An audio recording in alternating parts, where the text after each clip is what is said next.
Pahina 61. Anong mali? Nagbago ang mukha ng mag-ama. May isang pangkat ng mga construction worker na nagpark ng truck sa labas mismo ng aming tirahan, ngunit ang sasakyan ay naiwan ng walang nakitang sinuman. Pagkatapos, nakita namin na si Jeric, ang manager ng Departamento ng Turismo ng Mount Rockwick, ay duguan at baliw. Ano? Tumayo si Felix mula sa kanyang upuan at sinabing, tingnan natin kung ano ang nangyayari. Pagdating nila sa main entrance ng Jacob Residence, sinalubong sila ng isang malaking truck na nakaparada sa harap lang ng main gate. Samantala, nakita si Jeric na nakaupo sa sulok, nakakunot noo habang nakayakap sa kanyang mga tuhod. Pagkatapos ng lahat, siya ay nakikibahagi sa parehong espasyo sa bangkay ni William sa madilim na lalagyan, na pinaniniwalaang nagdulot sa kanya ng pagkabaliw at pagkabaliw. Pagkalabas ni na Felix at Travis ng pinto, nagtanong sila, ano ang nangyari? With a pair of soulless eyes on his face, itinuro ni Jeric ang lalagyan gamit ang nanginginig niyang daliri. Mr. Jacob. Nang marinig ang sinabi ni Jeric, humakbang si Felix para buksan ang takip ng lalagyan. Matapos ang isang langit-ngit na tunog mula sa pinto, si Felix ay pasuray-suray na paatras na parang tinamaan ng ilang bala, ang kanyang mukha ay namutla sa sandaling iyon. Nang maramdaman ng iba ang reaksyon ng lalaki, agad nilang nalaman na may mali. Kaya naman, lahat sila ay sumilip sa loob ng lalagyan upang makita kung ano ang nangyayari, at nakita lamang nila ang putol-putol at pinutol na bangkay ni William na nakahandusay sa pool ng dugo. Kasabay nito, ang lalagyan ng truck ay napuno ng hindi kasiya siya at nakasusuklam na amoy na maaaring magpatayo ng balahibo ng sinuman. Habang ang ilan sa mga saksi ay naiinis na agad silang samuka doon at pagkatapos, si Felix ay nagdadalamati at sumigaw sa tuktok ng kanyang mga baga, William.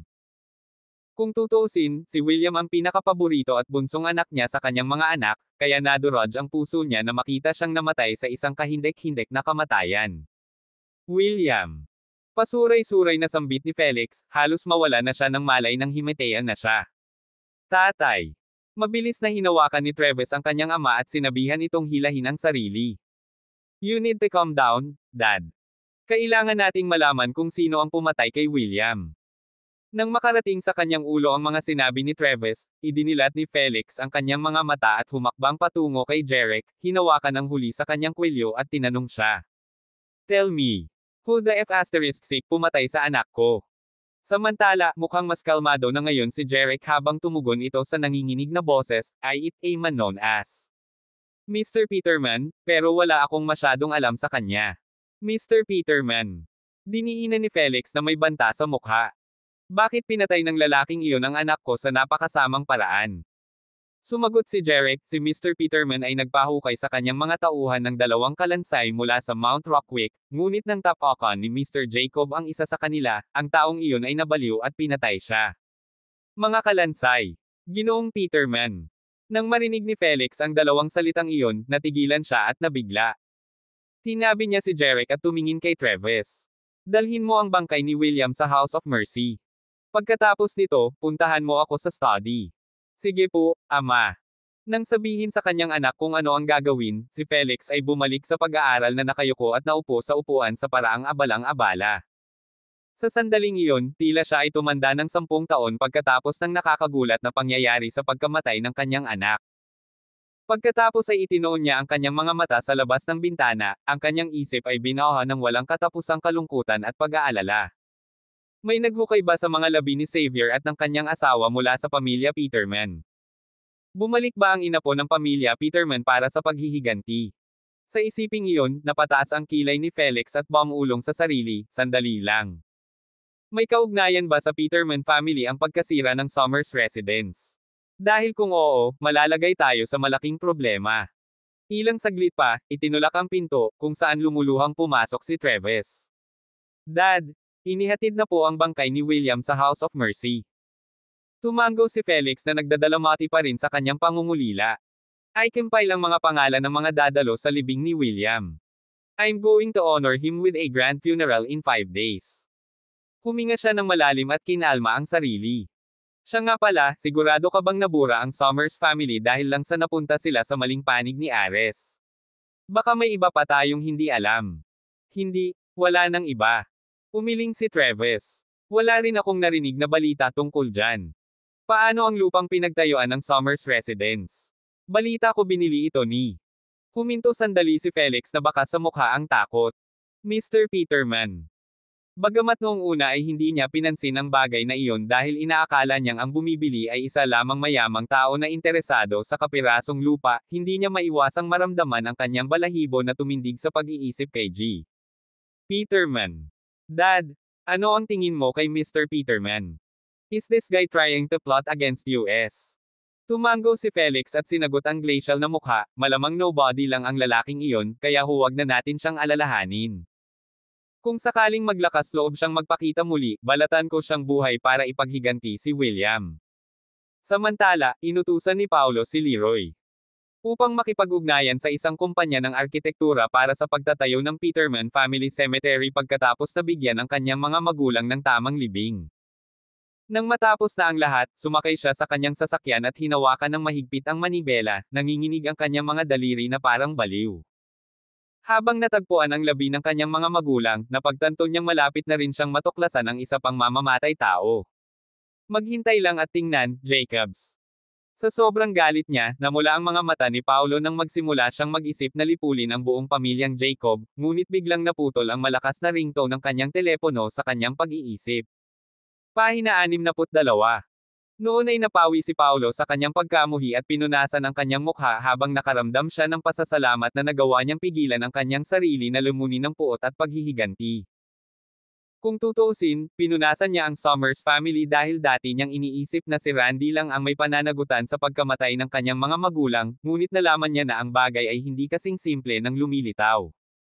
Dahil alam niyang si Randy ay isang pawn lang para sa ibang taong mapait, naniniwala siyang ang mamamatay tao pati na rin ang aktwal na utak ay nasa labas pa rin. Dapat kong isagawa ng lihim ang aking plano nang hindi inaalerto ang mamamatay tao at ang kanyang kasabwat. Kapag nalaman ko kung sino sila, babayaran ko sila. Isang mata para sa isang mata. Sa isiping iyon, huminga ng malalim si Paulo at sinagot ang tawag. Hello, Rin. Paulo, di ba sabi mo gusto mong bumili ng sasakyan sa huling pagkakataon? Malumanay na dagdag ni Rin, I talked to Cecilia about this kanina. Sabi niya libre daw siya mamayang hapon. Nang marinig ni Paulo ang boses ni Rin, na-lift ang mood niya. Oo naman, makikita ko kayong lahat ngayon. Kailangan kong gumawa ng ibang bagay para mawala sa isip ko ang galit at kalungkutan ko. Kaya naman, tumama siya sa kalsada at tinungo ang Vertex Automotive Mall gaya ng bilin ng kanyang ate sa text message. Sa katunayan, ang lugar na kanyang pupuntahan ay ang pinakamaganda at pinakamalaking mall na nagbebenta ng kotse sa Cleopolis, na may lawak na kasing laki ng 300,000 square meters. Pagdating sa car park ay agad niyang napansin ang isang pulang Ferrari sa tabi mismo ng kanyang sasakyan at si Cecilia na nagse-selfie dito. Sa kaibuturan niya, hindi niya maitatanggi ang katotohanan na si Cecilia ang pinakamagandang babae na nakilala niya, sa paniniwalang karapat-dapat ang titulo niya bilang isa sa 5 dilag ng Cleopolis. Pansamantala, nakita si Cecilia na naka-casual outfit na may puting t-shirt na bahagya pang nakatekip sa kanyang hubog sa likod habang nakahubad ng buo ang kanyang mahahabang binti. Simula nung nag-drive siya doon, hindi na niya sinuot ang high heels niya. Sa halip, nagsuot siya ng isang pares ng puting sneakers na nagmukhang isang inosenteng dalagita. Hindi nagtagal, lumapit si Paulo kay Cecilia at binati ito ng nakangiti. Long time no see, Miss Larson. Nang marinig ni Cecilia ang boses ng lalaki ay dali-dali niyang iniligpit ang kanyang telepono at kumaway sa kanya. Oh, hi. Kanina pa kita hinihintay. Nang lumipat siya ay napagtanto ni Paulo na isang pares lamang ng shorts ang suot niya sa ibaba ng kanyang maluwag na puting t-shirt. Riyak ni Cecilia na may ngiti sa labi. I'm your sister's bestie, so don't call me Miss Larson. Cecilia will do. Oo naman, Cecilia. Binago ni Paulo ang paraan ng pakikipag-usap niya kay Cecilia, sa pag-aakalang hindi niya dapat tanggihan ang kagandahan. Well then, can I also call you Paulo like King? Parang namula si Cecilia sa pisngi. Siyempre, kaya mo. Okay, Paulo. So, anong klaseng sasakyan ang balak mong bilhin? Wala akong ideya. May suggestion ka ba, Cecilia? Nagsisimula ng maging komportable si Paulo sa paraan ng pakikipag-usap niya kay Cecilia. Sinulyapan ni Cecilia ang Volkswagen Santana sa likod ng Paulo at sinabing, mayroon kang kakaibang panlasa. Alam kong ang Cadillac ay may mukhang vintage na kotse na maaaring nasa gilid mo lang. Marahil ay maaari nating tingnan iyon mamaya. Hindi yan ang taste ko. Walang magawa si Paulo.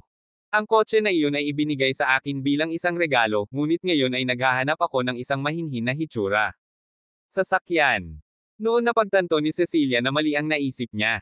Ngunit ang Volkswagen ay tila maganda sa akin. Higit pa rito, ang iyong sasakyan ay isa rin sa mga produkto ng Volkswagen Group. Bagamat ito ay mabibili sa halagang 1.5 milyon, ang katamtamang hitsura nito ay mukhang isang Passat. Okay. Bumalik si Paulo sa kanyang sasakyan at sinabing, iwan mo na ang kotse mo. Dapat na siguro tayong pumasok sa loob dahil Volkswagen ang kotse ko.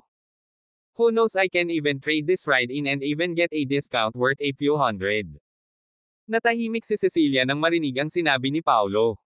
Kung tutuusin, hindi niya maintindihan kung bakit gustong ipagpalit ni Paulo ang kanyang lumang kotse para sa bago dahil kayang-kaya niyang bumili ng diamante na nagkakahalaga ng 50 milyon. Mayaman ba o mahirap ang lalaking ito? Hindi ko talaga moari. Nakaupo sa upuan ng pasahero sa harap, maingat niyang tiningnan ang loob ng sasakyan at sinabing, ang iyong sasakyan ay inilunsad sa merkado noong 1993 sa halagang humigit kumulang 200,000, na isang bagay na hindi kayang bilhin ng lahat noong unang panahon. Soon, she added, but now, I'm not even sure if you can sell this thing for 500 unless your buyer is a person who fancies a collection of antiques. Pagdating pa lang nina Cecilia at Paulo sa entrance ng shop, lumabas ang dalawa sa sasakyan bago sila nakarinig ng nagulat na boses. Oh, my God! Kung hindi si Miss Larson mismo. Nang lingunin ni Paulo, nakita niya ang isang babae na may makapal na makeup na naka-formal suit. Kasabay nito, napansin niya ang isang logo ng Mercedes-Benz sa kanyang kamiseta, na nagpapahiwatig na siya ay isang tindero mula sa tindahan na nagbebenta ng Mercedes-Benz sa tabi. Nicole. Nagtaas ng kilay si Cecilia. Sa katunayan, si Nicole ang kasama ni Cecilia noong pareho silang nag-aaral sa universidad. Bilang isang maliit at mapang-uyam na tao, nainggit si Nicole sa kagwapuhan ni Cecilia noong sila ay naninirahan noon. Kaya naman, palagi niyang sinisikap na pahirapan si Cecilia o pinag-aawayan siya dahil sa isang bagay na walang kabuluhan hanggang sa malaman niya ang tungkol sa mayamang pamilya ni Cecilia at nagpasyang pakalmayan siya. Gayunpaman, patuloy niyang ipinahayag ang kanyang pagkapanatiko kay Cecilia sa pamamagitan ng pagsasalita ng masama sa kanyang likuran, pagkalat ng mga maling alingaw-ngaw tungkol sa kung paano siya natulog kasama ang ilang mayayamang lalaki para sa pera tulad ng nakita niya ito sa kanyang sariling mga mata.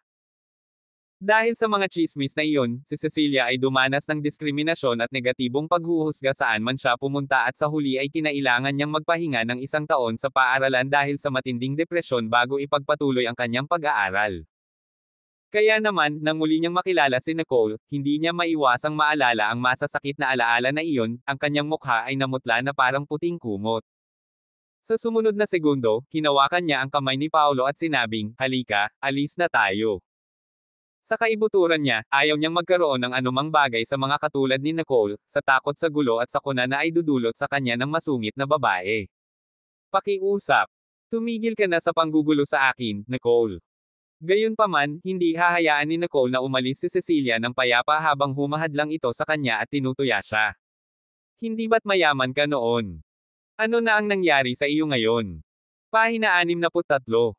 Humalukip-kip, pinalaki ni Nicole si Paulo at itinapat ang mapanlate na tingin sa Volkswagen Santana nito habang kinukutya siya at si Cecilia. Cecilia, sa lahat ng admirers na nanligaw sa iyo noon, pinili mo ang lalaking tulad nitong lalaki sa huli. Umitim na mukha ang reaksyon ni Cecilia at sinabing, wala na tayong dapat pag-usapan, Nicole. Tumabi ka na lang dahil nandito tayo para maghanap ng bagong sasakyan. Seriously. You guys are here for a new car. Bakit hindi ka pumunta sa shop namin para bumili ng kotseng Mercedes-Benz? Tanong ni Nicole na may sarkastikong ngiti sa labi. Haha. Tawa ng tawa ang mga kasamahan ni Nicole nang marinig nila ang kanyang sinabi. Samantala, itinuon ni Paulo ang kanyang mga mata sa mukha ni Nicole, nakaramdam ng inis sa kanyang pangit na ugali habang tinanong niya si Cecilia kung kilala siya nito sa malambot na boses. Kilala mo ang babaeng ito? Siya ang kasama ko noong nasa universidad kami. Namutla ang mukha ni Cecilia. Forget about her. Tara, piliin natin ang bago mong sasakyan. Tila nag-aatubili siyang ihayag ang higit pa tungkol sa nakaraan nila ni Nicole, ngunit naramdaman ni Paolo ang pagbabago bago ng kanyang emosyon. Kaya, humakbang si Paolo at malamig na tinitigan si Nicole. Mas mabuting ipakita mo sa amin ang ilang paggalang, at maaari kong isaalang-alang ang pagbili ng ilang mga kotse mula sa iyong tindahan para sa kapakanan ni Cecilia. Oh, talaga. Humalaklak si Nicole sa pang-aalipusta. Bibili ka ng ilang sasakyan sa shop namin. May sira ba ang ulo mo? Nagbebenta kami dito ng Mercedes-Benz, hindi mga murang sasakyan na halos hindi kayang bilhin ng isang katulad mo. Hindi nagtagal, ang mga bystanders ay nagsimulang mag-echo ng mga salita ni Nicole at sinabi, maliwanag na silang dalawa ay para sa mga murang kotse ng Volkswagen Group, at ang taong ito ay nagsasabi sa amin na bibili siya ng ilang mga kotse ng Mercedes-Benz mula sa amin. Dapat kong aminin na siya ay nagkaroon ako ng lakas ng loob para sabihin yan. Haha. Bakit ba ang hilig ng mga kabataan sa panahon ngayon ay mahilig magyabang? Akala ba nila nakakakul sila? Nang maramdaman ni Cecilia ang diskriminasyon mula sa mga taong nakapaligid sa kanya, parang bumalik siya sa pinakamadilim na araw noong siya ay isang estudyante. Kaya naman, nagsimula siyang manginig na parang dahon ng hindi mapigilan habang si Nicole ay tuwang-tuwa na nasisiyahan sa paningin ng kanyang nakakatakot na hitsura.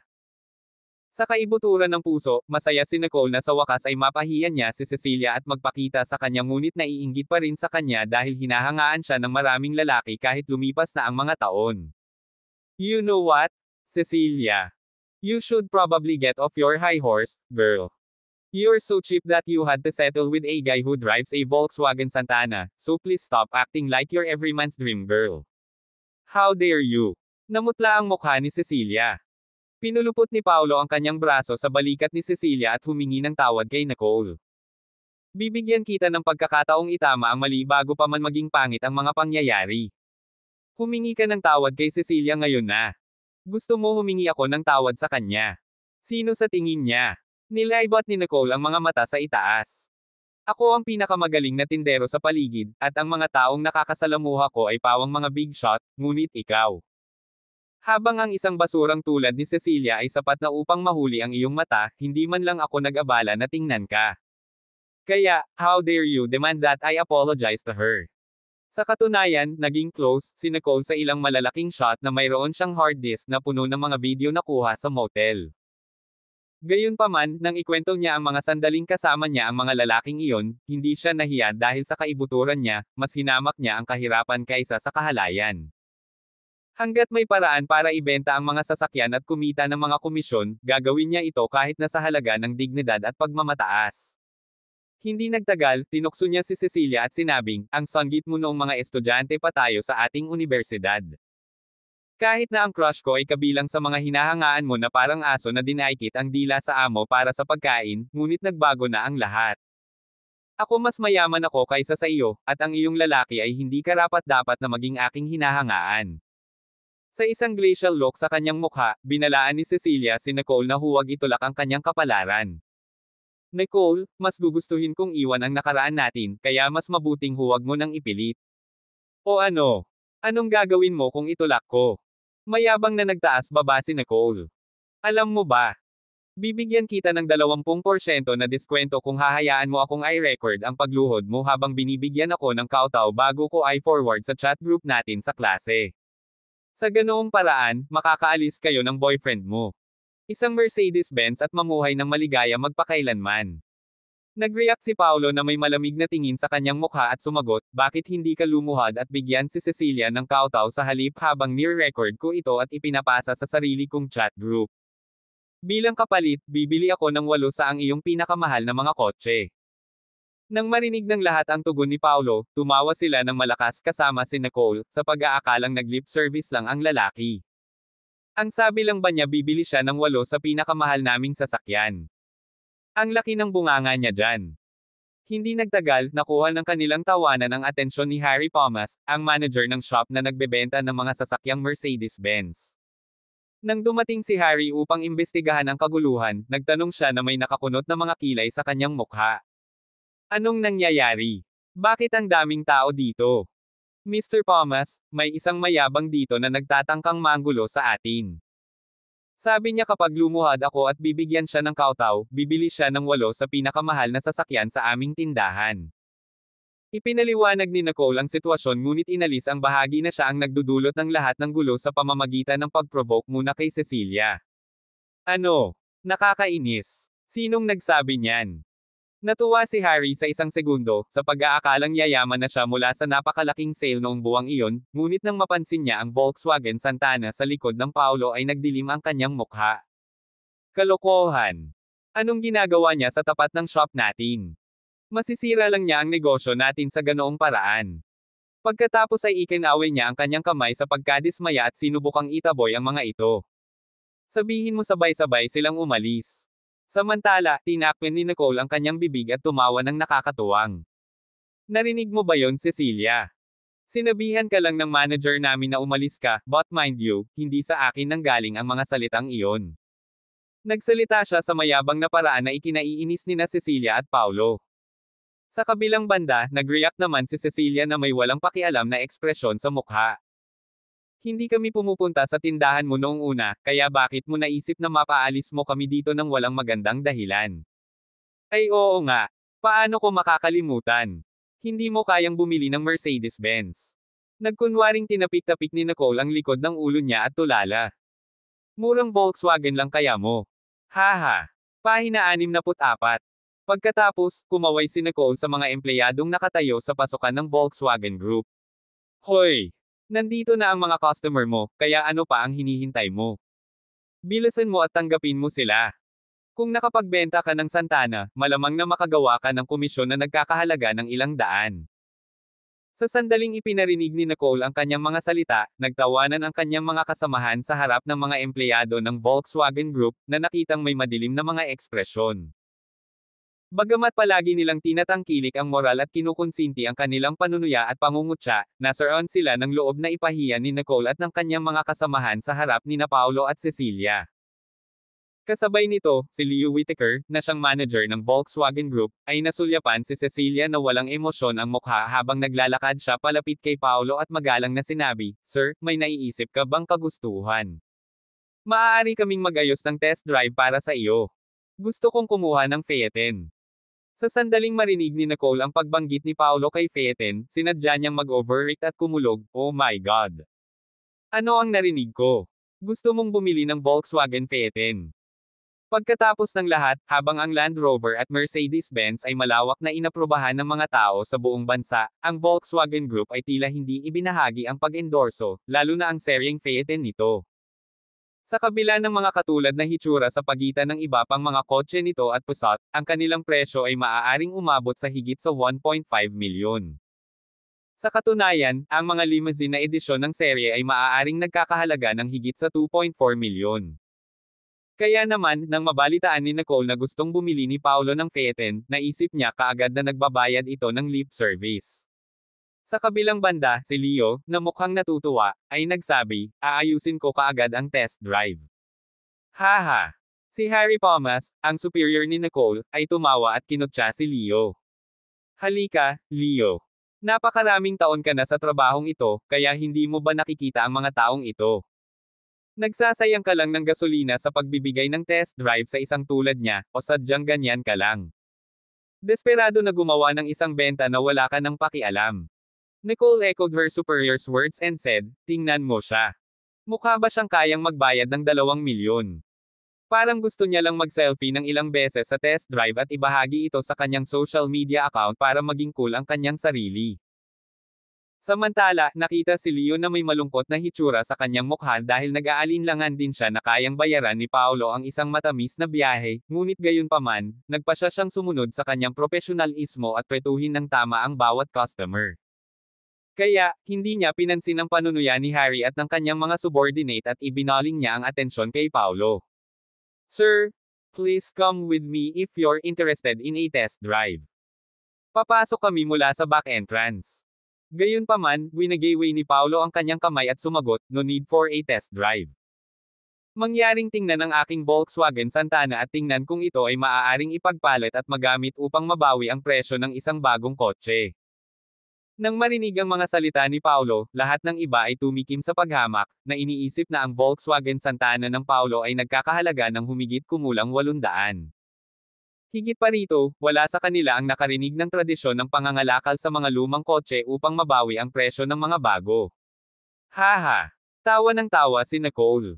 Cecilia, ano bang problema ng boyfriend mo dito? Akala ko ba gusto niyang bumili ng luxury sedan, pero heto siya, nag-iipon ng ilang daan. Clown ba siya na nagpapatawa sa atin? Hahaha. Sabay tawa din ni Harry kay Nicole.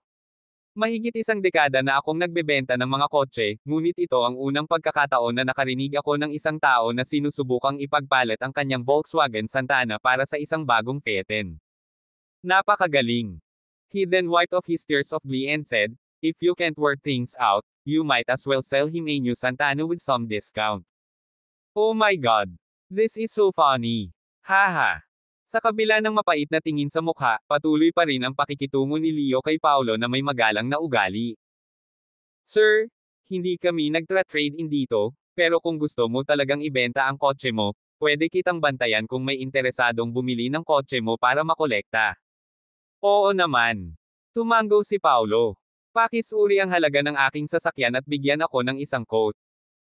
Well, kitang-kita si Leo na may mapait na mukha dahil hindi niya akalaing kailangan pa niyang tasahin ang halaga ng sasakyan. Well, malamang na hindi hihigit sa 1,000. Gayunpaman, bago natapos ni Leo ang kanyang pangungusap, pinutol siya ni Harry na tumawa. Halika, hinihiling sa iyo ng iyong customer na i-quote ang kanyang maliit na Volkswagen Santana. Hindi ka maaaring humindi, hindi ba? Kung nahihiya kang gawin ito, marahil ay dapat gawin ito ng aming mga tao para sa iyo. Pagkatapos ay ikinaway niya ang kanyang kamay at binigyan ng tagubilin ang kanyang mga empleyado. Suriin mo ang kotse niya. Nang marinig ang utos nila, nakangiting lumapit sa kotse ni Paulo ang ilan sa mga subordinate ni Harry. Bagamat mukhang susuriin na nila ang sasakyan, gusto talaga nilang samantalahin ang pagkakataong pagtawanan ang sasakyan ni Paulo. Hindi nagtagal, dumaan sa backseat ng sasakyan ang isa sa mga tindero, na mukhang bata at payat, nang biglang may nakita siyang kakaiba.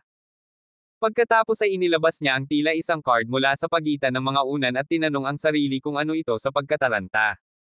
Ano ito? Sa sumunod na segundo, naiwang dilat ang kanyang mga mata sa takot nang makita ang tatlong malalaking salita na nakasulat sa card: military ID card. Sandali. Di ito naman. Agad siyang tumakbo pabalik kay Harry, nanginginig sa takot. Mr. Thomas, tingnan mo ito. Nahanap namin ito sa kotse ng lalaki. Ano ito? Hawak ni Harry ang card sa kanyang mga kamay, tila walang pakialam dito. Ano pa kaya ito kaysa sa isang ID card? Gayunpaman, agad siyang nakaramdam ng mali sa sandaling natapos niya ang kanyang mga salita. Pagkatapos ay tiningnan niya ng maigi ang card habang nakadilat ang mga mata. Military ID card. Sa sandaling iyon, ang iba pang mga bystanders ay lumapit dahil sa curiosity at nagkomento tungkol sa kung ano ang kanilang nahanap. Anong military ID card? Ito ba ay isang uri ng prop na binili sa Amazon? No, it looks authentic on the other hand. May logo pa nga ng Custom Bureau of Political Military Affairs dito. Pansamantala, sinilip ni Nicole ang card at inalis iyon na para bang hindi ito big deal. So what? That guy could just be a decommissioned officer who's now jobless and broke. Bilisan mo at buksan mo ito. Tingnan natin ang pamagat at tingnan kung ano ang nakasulat dito. Nang marinig iyon ng isang tao, dahan-daang pinagmasdan ni Harry ang mga detalye upang malaman ang sagot. Pahina 65. Nang mapagtonto ng mga ilong staff na ang larawang ipinakita ay hindi mukha ni Paulo, lahat sila ay nakahinga ng maluwag, alam nilang sila ay mahihirapan kapag sila ay nakikigulo sa isang tao mula sa militar. Habang ang mga salitang nakalimbag sa card ay naging malabo at hindi mabasa sa paglipas ng panahon, isang tao mula sa karamihan ang nag-dismiss dito bilang walang malaking bagay sa paraang walang pakialam. Tera. Kung sino man ang pag-aari nitong ID card ay malinaw na sarhento lang, gaya ng nakasulat dito. Parang normal na sundalo lang iyon sa akin. Haha. Yeah. So what's there to be scared of? It's not like this ID card's owner is a lieutenant. Hoy bata, naiwan ba ito ng kaibigan mo sa kotse mo? Jim Holland. What a lame. Sa pangalan. Jim Holland. Walang ideya si Paolo na ang military ID card ni Jim ay nasa backseat ng kanyang sasakyan sa lahat ng oras na ito hanggang sa narinig niya si Harry na binasa ang kanyang pangalan sa ilang sandali. Sandali lang. Si Jim ang Chief of Army sa Westwood District, hindi ba? Sa pag-iisip niyan, ngumiti siya ng malabo at nagtanong, bakit hindi mo tingnan ang petsa ng issue? Ang petsa ng issue. Hindi sinasadyang tumingin sa ibaba si Harry. 2 Pebrero, 1987. Nang makita niya ang petsa ay napagtanto niya ang ID card ay inisyu noong 80s. Kaya naman, hindi niya maiwasang magtaka tungkol sa kasalukuyang ranggo ni Jim sa militar. Nang makita ang nalilitong estado ni Harry, inabot ni Paolo ang kanyang telepono at idinial ang numero ni Jim upang sagutin ang una. Hello, Jim. May nakahanap dito ng military ID card mo. Lumapit siya kay Harry at nilapit ang phone sa tenga niya. Bakit hindi mo sabihin sa kanya ang sarili mo? Sa sandaling iyon, si Harry ay nanginginig na parang isang dahon na nalulula sa kanyang takot at sindak. Pagkatapos ay hindi niya namamalayan na sinabi, nakakita ako ng isang military ID card dito na inisyo noong 1987, at ito ay pag-aari ng isang taong tinatawag na J. Jim Holland. Tumawa ng malakas si Jim sa kabilang dulo ng telepono. Oh, iyong ID card ng militar. Nawala ko iyon mga 20 taon na ang nakalilipas nang minamaneho ko ang tenyente sa ibang lugar. Sa palagay ko hindi na ako magugulat na marinig na natagpuan na ito. Sasabihin ko sa iyo kung ano. Ihatid mo na lang ang ID card sa the staff of Westwood Military at banggitin ang aking pangalan, o maaari mong sabihin sa mga tao na ito ay para sa Chief of Army. Pagkatapos, gagawin ko. Habang nagsasalita pa si Jim, hindi na makapag-concentrate si Harry sa natitirang bahagi ng kanyang pangungusap. Sa halip, hogong lang ang naririnig niya, parang may bubuyog na lumilipad sa tabi mismo ng kanyang tainga. Ang staff ng Westwood Military. Jim Holland. Ang Chief of Army. Sa lahat ng mga kaisipang bumabaha sa kanyang isipan, si Harry ay nanghina sa kanyang mga tuhod at bumagsak sa lupa. Sa kabilang banda, ang iba na hindi narinig ang sinabi ni Jim sa telepono, ay natarante nang makita ang reaksyon ni Harry. Anong mali? Anong nangyari, Mr. Thomas? Sino ang nasa telepono? Gayunpaman, si Harry ay masyadong natigilan upang sagutin ang kanilang mga tanong habang si Paolo ay nakayuko at kinuha ang kanyang telepono mula kay Harry. Pagkatapos, kinausap niya si Jim at sinabing, sige, tapos na ang lahat. Chaos. Pagkatapos noon ay ibinaba na niya ang tawag at tumingin kay Harry. So, I guess Jim owes you his thanks, di ba, Mr. Thomas? Ngumiti si Paolo at tumingin kay Harry. Malapit ka nang gagantihan ng gwapo.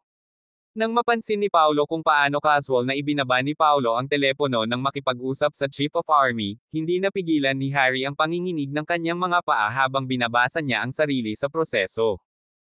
Habang ang kanyang pantalon ay tila basang-basa ng kanyang sariling pool ng ihi, siya ay tumitig kay Paolo sa isang takot na paraan, pakiramdam na parang ang kanyang dugo ay nagyelo. Sino itong lalaking nauna sa akin? Siya ay tiyak na isang malaking pagbaril ng militar na nais lamang na panatilihing mababa ang profile. Ayos ka lang ba, Mr. Thomas? Nagulat si Nicole nang makita niya si Harry na binabasa ang sarili. Are you unwell? If you are, you should probably go back home and have some rest. I promise I'll send you the video once I record this pangit na nakaluhod habang binibigyan ako ng kautaw mamaya. You won't miss. Gayunpaman, bago natapos ng ginang ang kanyang mga salita, tumalsik si Harry mula sa lupa at binigyan siya ng isang malakas na sampal sa mukha. Tapos, galit na galit siyang sumigaw, shut your mouth up. Kapag may narinig pa akong isang salita na lumalabas sa bibig mo, babaliin ko na ang leeg mo. Sa sumunod na segundo, tinakpan ni Nicole ang pisngi na may pagtataka sa mukha. Sa katunayan, nagkaroon siya ng malaswang relasyon kay Harry kapalit ng mas maraming kliyenteng i-refer sa kanya.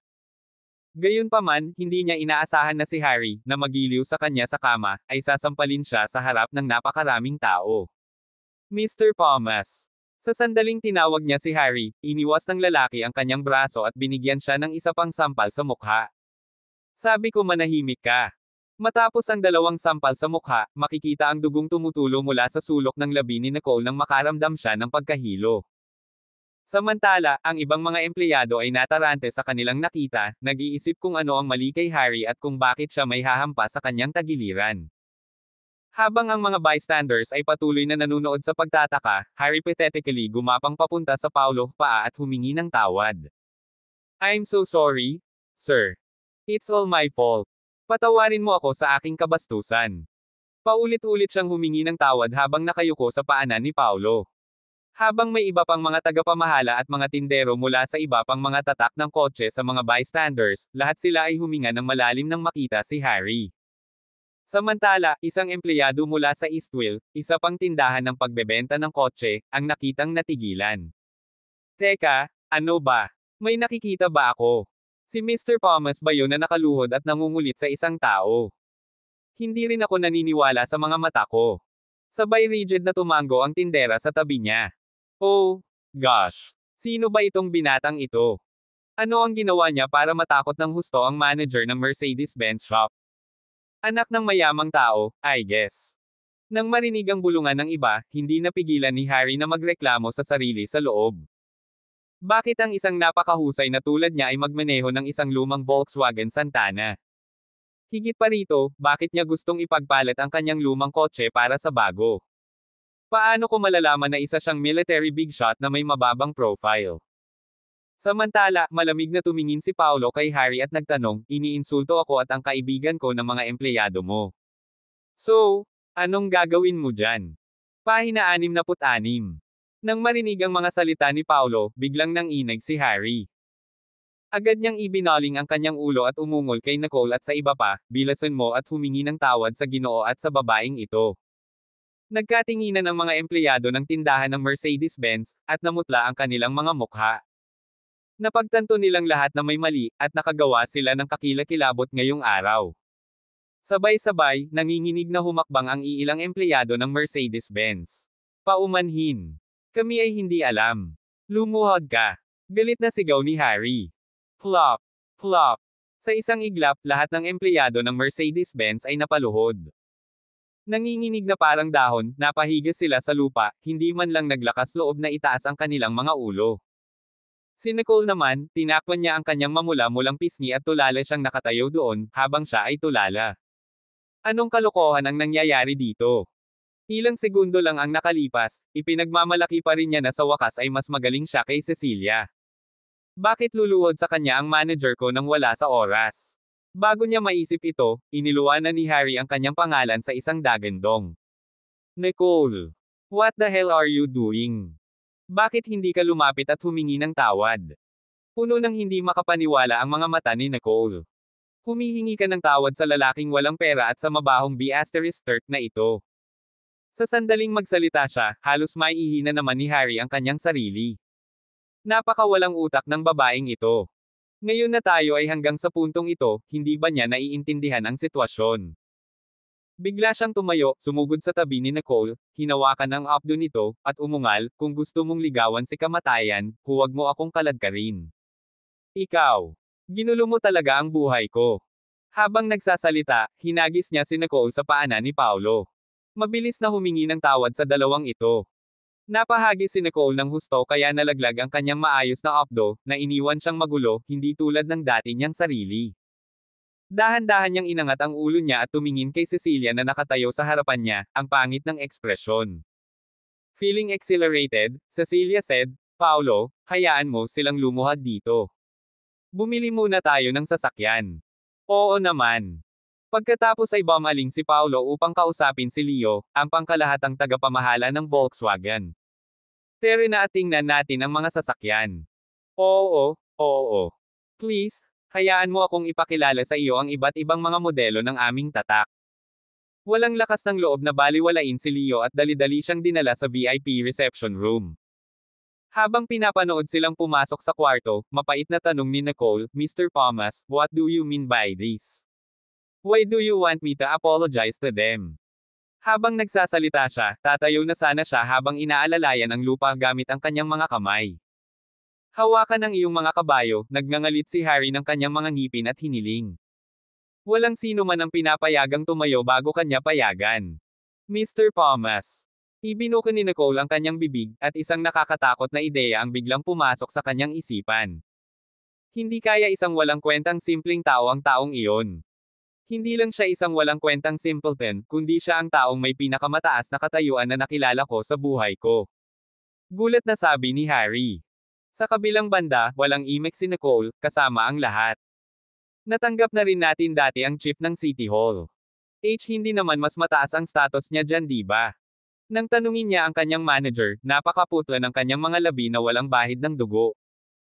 Kinagat ni Harry ang kanyang mga labi at inisip sa kanyang sarili na ang taong ito ay maaaring mabitin pa ang pinuno ng Westwood Military, kaya ano ang halaga ng pinuno ng City Hall? Sa pagtingin sa ekspresyon ni Harry, ganap na pinagsama ni Nicole ang mga piraso. Nakadapa siya sa lupa, namumula ang mukha. Akala niya ay sa wakas ay mas magaling na siya kay Cecilia, ngunit hindi niya inaasahan na hindi pa sila nakakasama sa parehong liga. Sa huli, siya ay walang iba kundi isang mayabang na payaso. Pagkaraan ng ilang sandali, pinalabas ni Leo sina Paolo at Cecilia na may matingkad na ngiti, pagkatapos ay umungol sa mga nanonood, sumisigaw, kailangan ni Mr. Peterman na bumili ng 200 kotse na nagkakahalaga ng higit sa 500,000. Ang Volkswagen ay mayroon na ngayong 60 na sasakyan, kaya ang natitirang 140 ang mga kotse ay maaaring bilhin mula sa iba pang mga tatak, bilang karagdagan, 50 mga high-end na branded na kotse na may halaga na higit sa 1 milyon ang kailangan, kaya mangyaring ibigay ang iyong pinakamahusay na mga rekomendasyon sa kanya. Sa sandaling lumabas ang pahayag na ito, ang mga tauhan ng auto mall na nakapaligid sa kanila ay nabaliw. Isa-isang namumula ang kanilang mga mukha sa kaba, at sila ay nagsisigawan sa pagkabalisa. May stock tayong BMW. Dapat kang pumili ng Volvo sa halagang 250,000. Audi. Pagmamayari din tayo ng Volkswagen. Mr. Peterman. Suportahan mo si Tesla. Saglit na parang nagkaroon ng kaguluhan sa lugar. Halos 200 kotse ang naibenta ng sabay-sabay, na naging sanhi ng pagkagulo ng buong sitwasyon. Pahina 67. Napatulala ang lahat ng mga nanlilibak kay Paolo para sa trade-in. Hindi nila alam na ang taong minamaliit nila ay mayaman pala. Sa oras na ito, may sumigaw ng malakas, kaming Lexus ay makakapagpalit ng mga lumang kotse para sa iyo. Ang isang Santana ay maaaring nagkakahalaga ng 1 milyon. Sa sandaling lumabas ang mga salitang ito, ang lahat ay dumura, ba? Walang hiya. Hindi inaasahan ni Paolo na ang sitwasyon ay mawawala ng kontrol. Mr. Whittaker, I trust your tastes. After you help me choose, have them delivered to Navia. I will give you a 10% commission for each car. Huwag kang mag-alala, Mr. Peterman. Talagang pipiliin ko ang pinaka-cost-effective na mga modelo para sa iyo. Nang marinig ni Leo ang tungkol sa 10% na komisyon, naramdaman ni Leo na biglang umakyat ang kanyang dugo sa sobrang galit. Hindi niya maipaliwanag ang pasasalamat, at halos lumuhad siya at ayalay ang kanyang kaluluwa kay Paolo. Nang makita ang lahat ng ito, agad na napaluha si Harry. Kung hindi nila sinaktan si Paolo at ang mga tao sa tindahan ng Volkswagen, makakapagbenta sila ng 200 Mercedes-Benz na sasakyan. Pero ngayon, nakaluhod lang siya roon at panoorin ang ibang tao na kumikita ng baliw.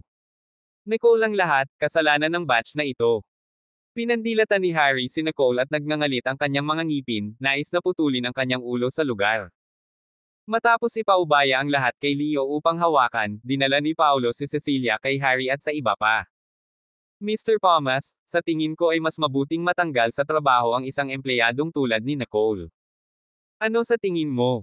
Nang marinig ang mga salita ni Paolo, hindi nang ahas si Harry na mag-alinlangan, at agad niyang nilingon si Nicole. You're fired. Mag-impake ka na at umalis ka na dito. Huwag mo na akong makitang muli. Pinapaalis. Namutla agad ang mukha ni Nicole. Kailangan na niyang magbayad ng libu-libong mortgage at car loan sa isang buwan. Kung nawalan siya ng trabahong ito, hindi siya mabubuhay. Hindi. Harry, hindi ka maaaring maging walang awa. Napaiyak si Nicole, nangako ka na gagawin mo akong sales manager. Hindi mo basta-basta masisira ang pangako mo. Shut up. Magsabi ka pa ng isang salita, at maniwala ka man o hindi, pupunitin ko yung bibig mo. Naging berde ang mukha ni Harry. Kung pinagtatalunan ni Nicole ang tungkol sa kanilang dalawa, paano siya magpapatuloy sa pagtatrabaho sa auto mall na ito sa hinaharap? Dahil sa gulat ay agad na iniban ni Nicole ang direksyon. Gumapang siya sa paanan ni Cecilia at nagmakaawa, Cecilia, kung iisipin nating naging magkaklase tayo noon, patawarin mo ako sa pagkakataong ito. Hindi ko talaga kayang mawalan ng trabahong ito.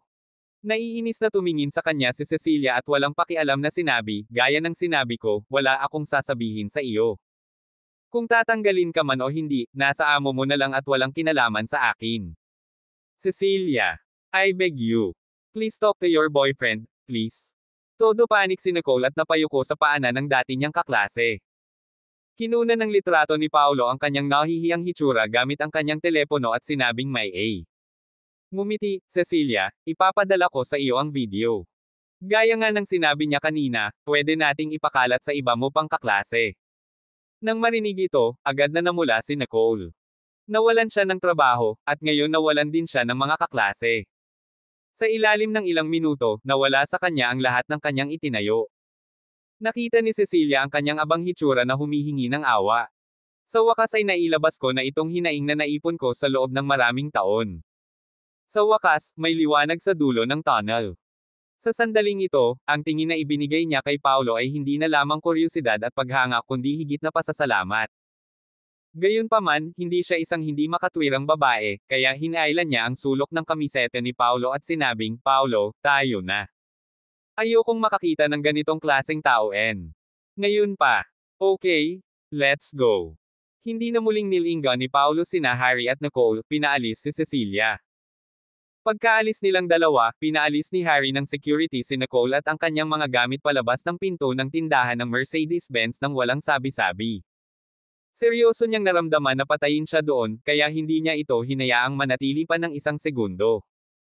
Nakatayo sa labas si Nicole sa kahihiyan habang tinuturo siya ng lahat at pinagchichismisan siya. Masama ang tingin ng tindera na ito sa mga tao kaya hindi niya matukoy ang pagkakaiba ng isang mayaman sa isang walang kwentang simpleng tao.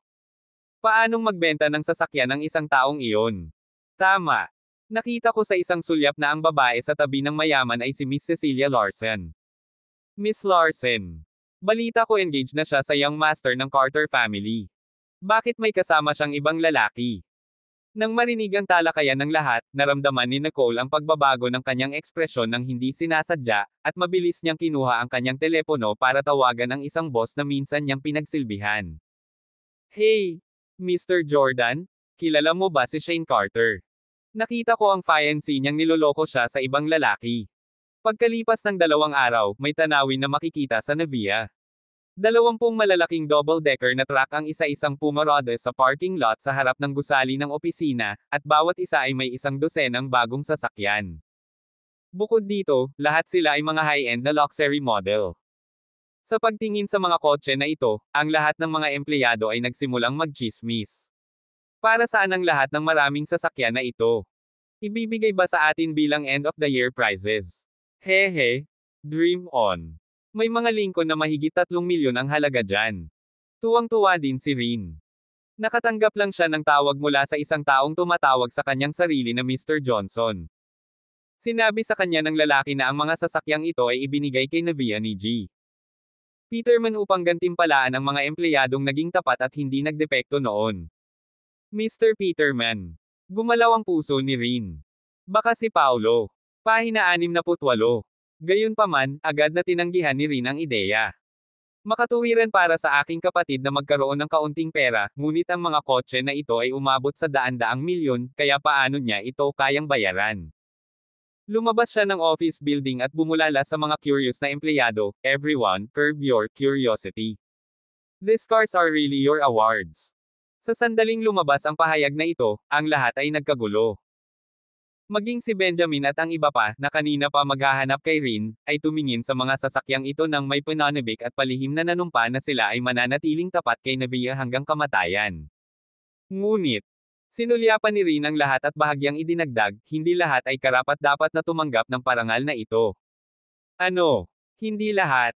Para lang ba ito sa mga taong mas mataas sa antas ng pamamahala?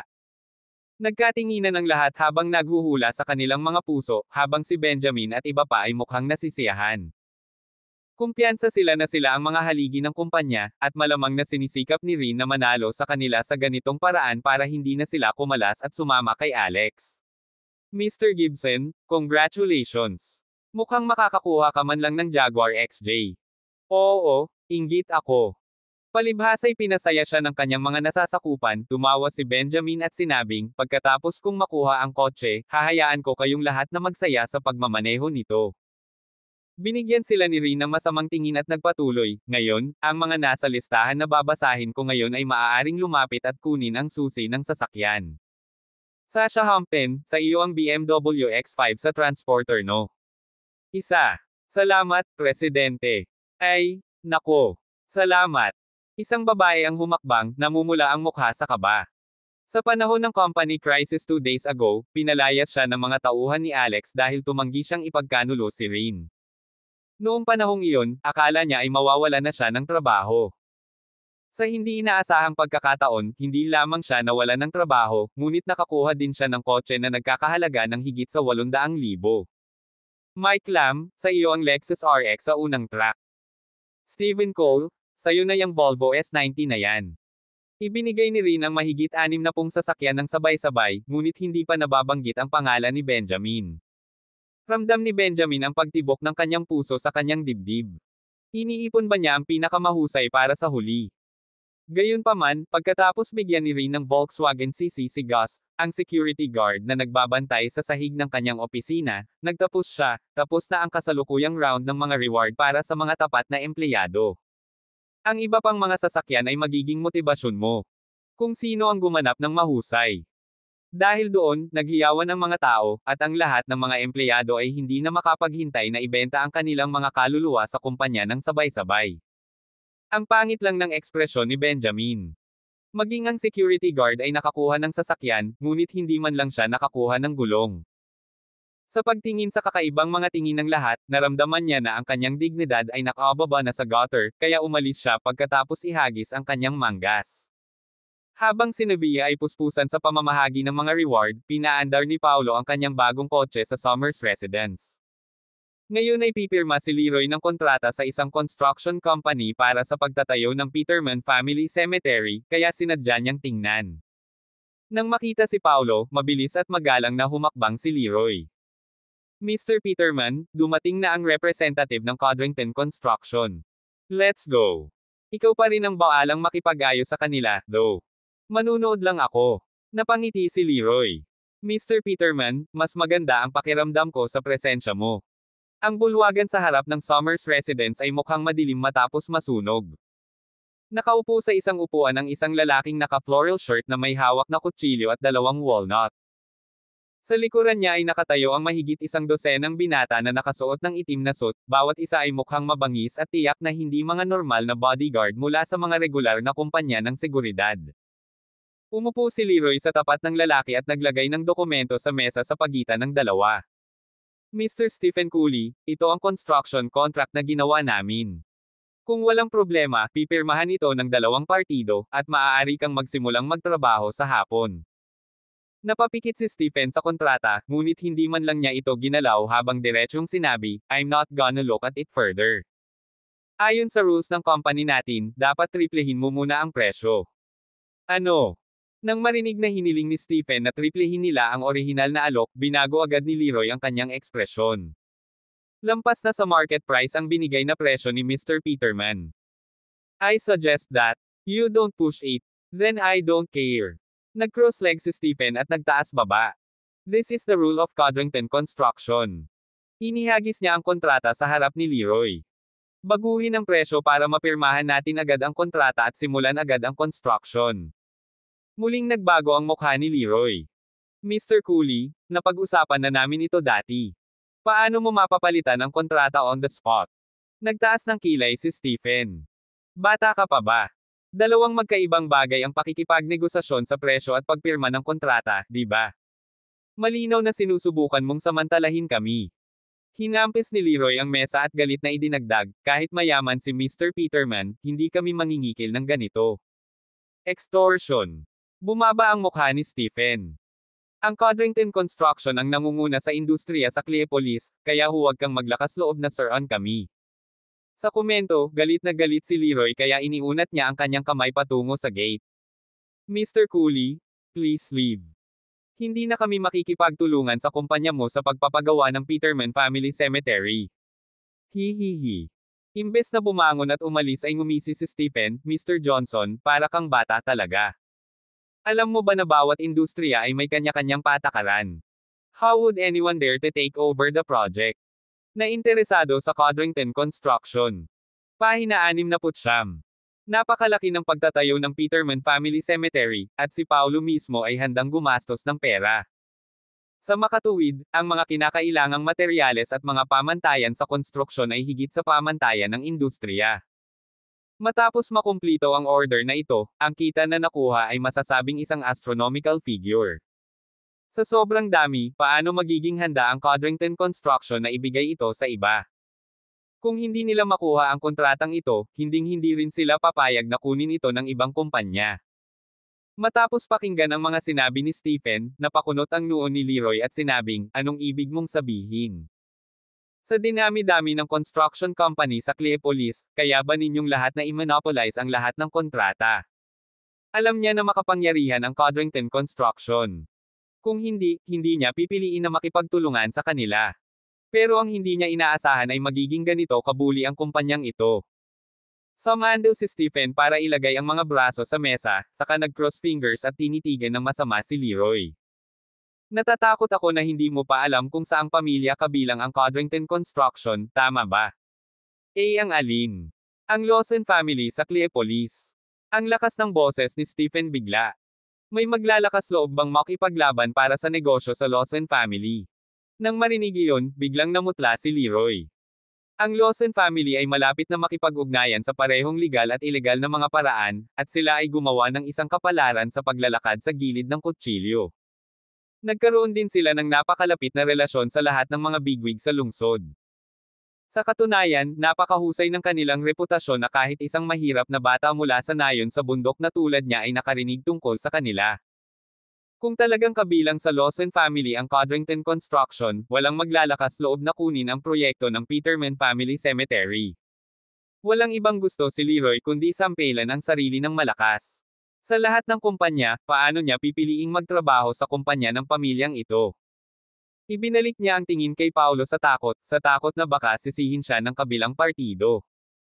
However, Paulo patted him on the shoulder and saying comforting, "It doesn't matter. Kilalang kilala ang Codrington Construction. Kung ako yun, siguradong pipiliin ko rin sila." Pagkasabi nito, pinasadahan niya ng malamig na mga mata si Stephen, pagkatapos ay mahinang sinabi, ikaw ba ang nagtakda ng panuntunan na triplehin ang presyo bago pumirma sa kontrata? Napatingin sa kanya si Stephen. Nakikipag-usap ako sa iyong manager. Wala kang posisyon para makagambala. Itinuring niya si Paulo bilang isang empleyado sa ilalim ni Leroy. Kahit si Paulo ay nagbigay ng isang mainit na ngiti, ang kanyang mga mata ay nagyayelong. Tinatanong ko lang kung sino ang nagtakda ng panuntunang ito.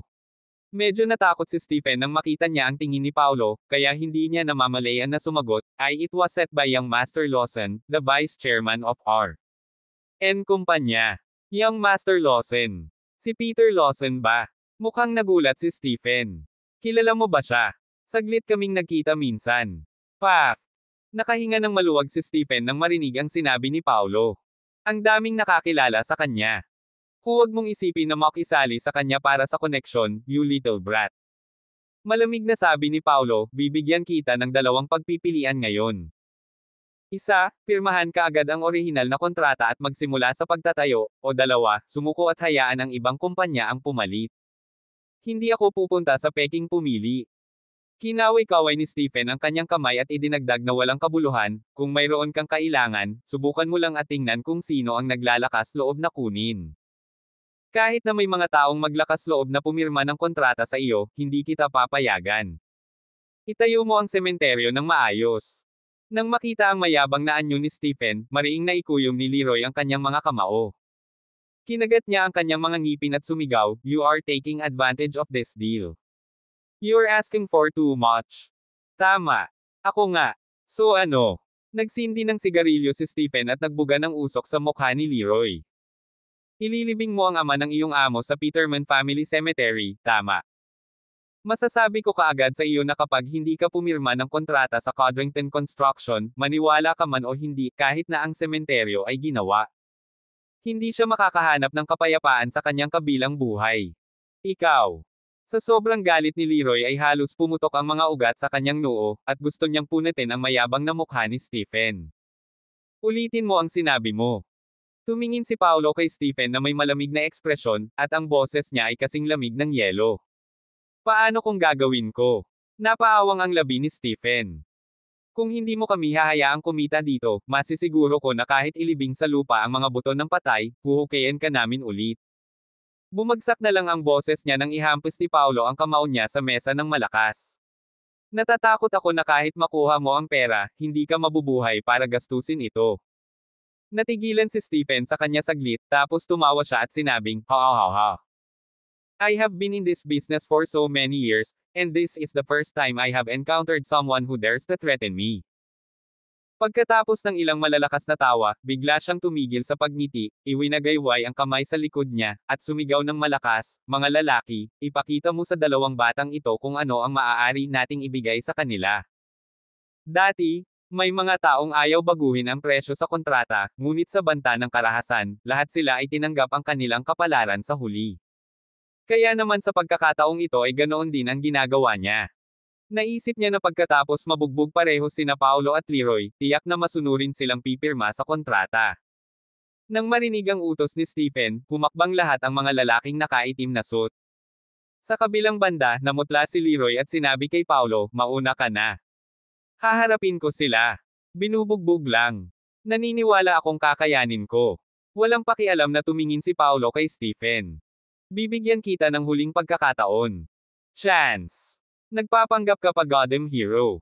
Guys, hit him with all you have. Hindi na nag-aksaya pa ng hininga si Stephen at nagwagayway na lang ng kamay para utusan ang mga nasasakupan niya na bugbugin sila. Sa susunod na sandali, ang mga binata ay agad na sumugod ng mabangis na walang salita.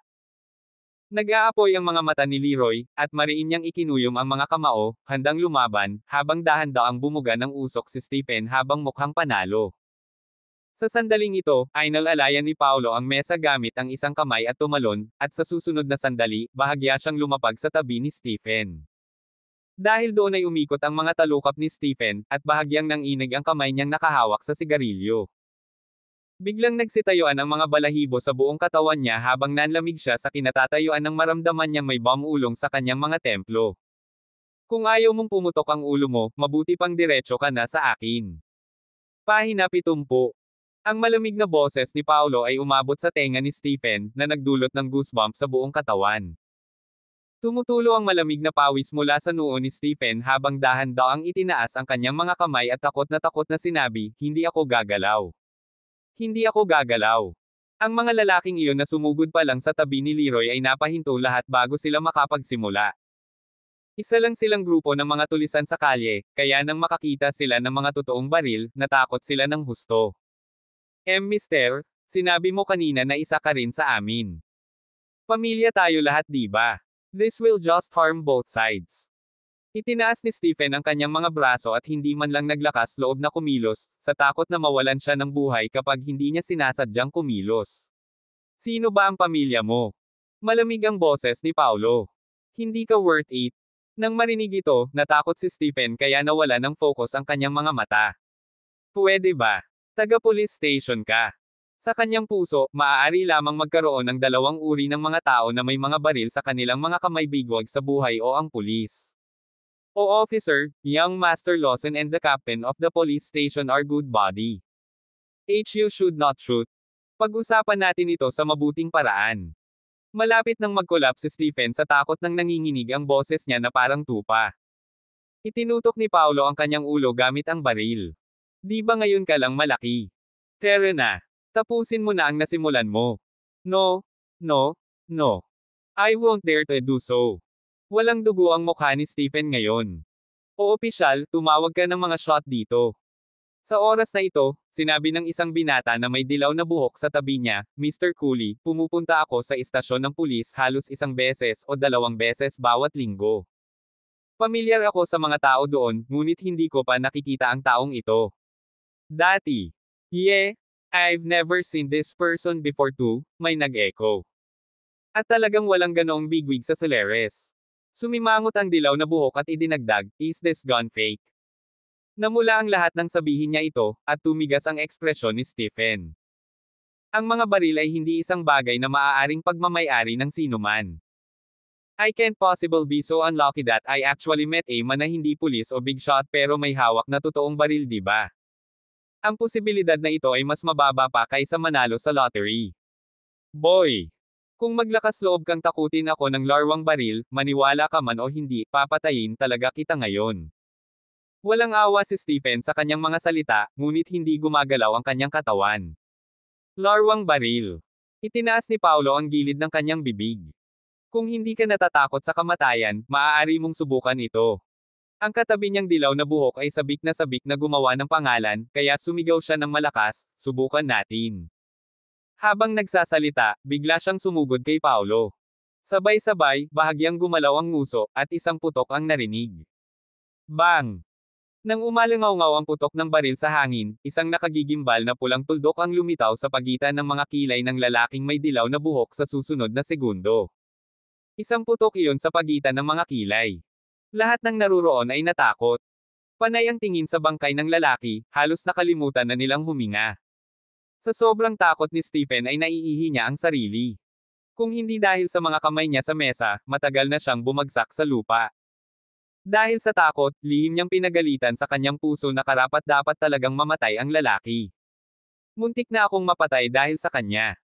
Inilagay muli ni Paulo ang mainit na nguso sa templo ni Stephen at mahinang sinabi, gusto mo rin bang subukan ito? No, I don't want to. Nanginginig ang mga paa ni Stephen. Mister, itong patakaran tungkol sa triple na presyo sa presyo ng kontrata ay talagang itinakda niyang Master Peter. Sa totoo lang, wala sa akin. Part-time na manggagawa lang ako. Tawagan mo si Pedro at ipapunte siya. Nagyayelong boses ni Paulo. Mukhang kailangan niyang kainin ang sarili niyang T ngayon. Hindi maintindihan ni Stephen ang ibig sabihin ni Paulo, ngunit nagmamadaling tinawag si Peter. Iyang Master Lawson, ako si Stephen. May mali sa Peterman Family Cemetery. Bago siya matapos magsalita, naiinip na sinabi ni Peter, dahil ba ang kabilang partido ay tumatangging baguhin ang presyo ng kontrata. Bugbugin mo na lang sila. Huwag silang makalusot. Ginawa ko. Ngunit nabigo kami. What the hell? May problema ka ba? Wait there. Malapit lang naman ako, so I'll be there. And malapit na. Pagkatapos noon ay ibinabanan niya ang telepono. Nanginginig si Stephen at itinaas ang phone niya. Hoy, malapit na siya. Bitawan mo na lang ako. Binawi ni Paulo ang kanyang baril at itinutok ang dilaw na buhok na bangkay sa lupa. Alisin mo siya. Huwag mong dungisan ang lupain ng pamilya ko. Oo. Tumango si Stephen at yumuko, pagkatapos ay inutusan niya ang dalawang natatakot na mga nasasakupan, sumigaw, go, dalhin ang katawan pabalik sa kumpanya para itapon. Ang dalawang subordinate na iyon ay kumilos na parang pinatawad. Sa bilis ng kidlat, binuhat nila ang bangkay at nagmamadaling umalis. Maya-maya, may biglang tumili ng preno mula sa gate. Humigit kumulang 5 o 6 na Mercedes-Benz business cars ang nakapark sa entrance ng Summers Residence, at pagkatapos ay bumaba ang mahigit 20 malalaking lalaki na may mga tato sa buong katawan. Ang namumuno sa grupo ay walang iba kundi si Peter. Sa likod niya ay may isang lalaki din na may mabangis at masungit na mukha. Ang taong ito ay walang iba kundi si Mickey. Si Cray, na nakasalubong ni Paulo sa bus noong unang araw na bumalik siya. Mayabang na sigaw ni Peter, nasaan ang mga punk na iyon? Tingnan ko kung sino ang maglalakas loob na sumalungat sa Lawson family. Habang nagsasalita, humakbang na siya sa front hall. Ikaw ba? Nang makita niya si Paulo, biglang lumiit ang kanyang mga pupil. Noong araw na iyon nang tulungan niya si Caleb na makahanap ng lugar, sinipa siya ni Paulo hanggang sa samuka siya ng dugo at kinailangang humiga sa kama ng 1 linggo bago siya gumaling. Sa sandaling ito, nagalit siya nang makilala ang kanyang pangunahing kaaway. Lumingon siya at sinabi kay Mickey, Mickey, may sama ng loob ako sa batang ito. Tulungan mo akong turuan siya ng leksyon. Mayroon din akong galit sa kanya sa Peking. Nanginginig ang mga ugat sa mukha ni Mickey. Walang ibang hiniling ang lalaki kundi ang patayin si Paulo sa lugar para maibsan ang kanyang puot. Sa bus noong araw na iyon, lumuhad siya hanggang sa makarating siya. Iyon ang pinaka-nakakahiya na sandali sa kanyang buhay. Boy! Magkikita pa tayo. This time? Unluckily for you, nahulog ka sa kamay ko. Hindi siya pinansin ni Paolo ngunit sinabi kay Peter, "Young Master Lawson, nilinaw ko noong nakaraan na kailangan mong i-live broadcast ang iyong sarili na kumakain ng tae bago matapos ang buwan, ngunit mukhang hindi kita nakitang kumakain ng shitty. Sa anumang live na platform." Sa sandaling lumabas ang mga salitang ito, tumahimik ang buong lugar. Maging ang galit na si Mickey ay napatingin kay Peter na nagtataka. Ang pangalawang young master ng Lawson family ay dapat na kumain ng *T sa live broadcast. Ito ay hindi kapani-paniwala. Mabilis na nagbago ang ekspresyon ni Peter, at kinagat niya ang kanyang mga ngipin at sinabing, "Anak, huwag kang sumakay sa iyong mataas na kabayo. Sa ngayon, wala kang suporta ng pangalawang dalaga sa pamilya Tanner. Madali para sa akin na tapusin mo na." Tinuro niya si Mickey. Ito ang general ng advisor Shane mula sa unang militar. Dibisyon ni Jarrett Cole. "Siguradong mamamatay ka ngayon." Sa sandaling marinig nila ang pagpapakilala ni Pedro, si Esteban at ang iba pa, na natakot hanggang mamatay, ay nakabawi ng kaunti. Nandito ang mga tauhan ni Advisor Shane. Kahit may baril si Paulo, hindi sila dapat matakot. Paano posibleng makapatay ang isang baril ng higit sa 30 katao ng sabay-sabay dito? Higit pa rito, si Advisor Shane ay isa ring pambihirang armadong tao. Sa kabilang banda, si Paulo ay nagbigay ng malamig at mapang-asar na ngiti. Isang matagumpay na general. Kahit si Kenny mismo ang pumunta dito, kailangan niyang lumuhad sa harapan ko.